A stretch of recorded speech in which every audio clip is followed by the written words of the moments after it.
I'm a huge fan of the dab, so that'll be there. The only other mean thing that I can do, I can floss pretty well, so you might see that on a dance floor. Oh, shoot. Yeah, I I need to get I good at practice a this. lot of that. Well, George, we appreciate you joining us today. It's always fun chatting with you. Tons I want to get into with you, but let's start with another year of Titan University. Love your background. Amazing to see how much this thing has evolved. You, Travis, and Greg must be really proud of what it has become. So tell us what you guys have cooking up for this year's camp. We're really excited about Titan U this year. Year 4, hard to believe that we made it this far, and people keep wanting to come back, so we're really excited about that. Let's see, we have a lot of fun stuff in store. We have great partners this year. You know, Charmin's back again because Charmin loves tight ends, which is, I still think, the greatest partnership in sports. Besides that, we got Bridgestone. We're bringing in a girls flag football team. Will be out there competing against the girls flag football team, so they'll show us a thing or two. I promise you that. They're going to compete really hard. Gatorade's always back. Bud Light's back this year. We're throwing a cool concert for the guys this year down in a concert hall in Nashville. We got some nice country music artists coming back. John Party's going to perform. Chase Rice is going to perform. Jelly Roll will be there, and some others. So we're pretty excited about that. I think it'll be really fun. We got Gen Pop is going to be there as well, like at the lower level. Titans will be upstairs, but get to see some live country music in Nashville will be fun. So yeah, fantastic sponsors, and just a little brotherhood bonding, learn a thing or two about pass pro, running routes and coverages, and take a step further in the tight end position. What the heck? This sounds like a freaking, what's it called? Like a little escape.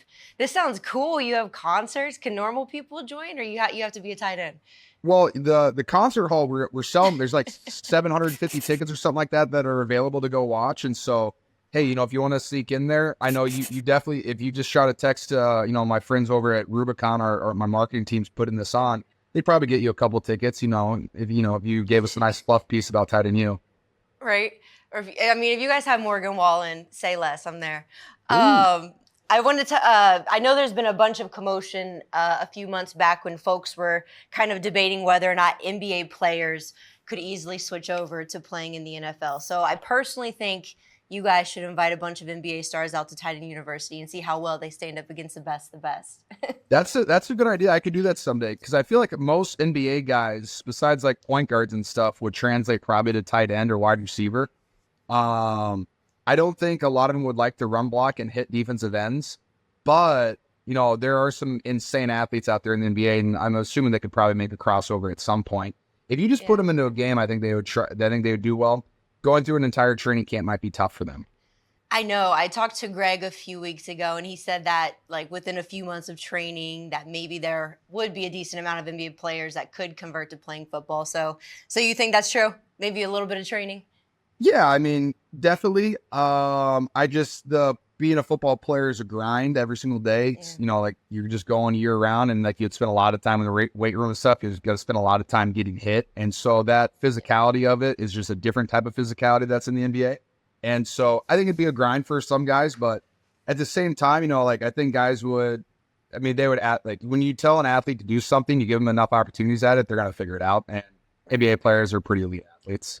We do want to get into some football with you, but I got to swerve here real quick, talk about some hoops with you. Ton going on around the WNBA, specifically with one of their new rookies, Caitlin Clark.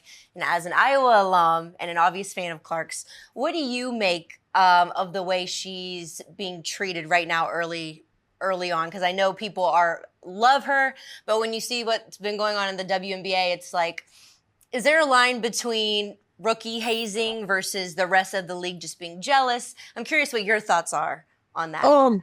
No, I think Caitlin does just such a phenomenal job of handing the spotlight that she's in constantly, because it's like everything that happens in WNBA somehow gets reverted back to her. And it's not like she's out there talking about, like, you need to put a camera on me. She doesn't brag all the time. She's incredibly humble.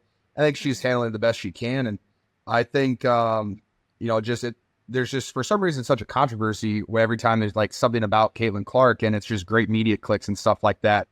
And I think they should just let the girl play basketball, because she's really fun to watch. I don't know why people give her any type of crap. transitioning from college to the WNBA or, college to the NFL, college to the NBA. It's a grind for most people. And so I think she's handling it really well. She has 30-point games. She has 10-point games. I think she's figuring it out as she goes. But I don't know if there's a rookie hazing. I think people will just see her and they're like, hey, I'm going to compete against her because she has the spotlight on her.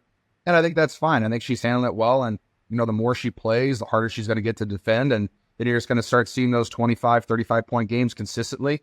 And she's just going to continually handle it like a champ like she is. Yeah. I know you're a massive wrestling fan, so I want to take this Caitlin Clark versus the WNBA feud, and I kind of want you to put it in wrestling terms for me. So, what WWE feud from the history books best describes Caitlin versus the WNBA right now? Oh, that's good. I would say it'd be like when Triple H was with like the corporation, like they're all wearing their suits and stuff like that. It's like the suits versus the up and coming guy. And like that's kind of just how I see the feud. It's like you have we'll call it like Vince McMahon versus Stone Cold Steve Austin. That's what gosh, I love it.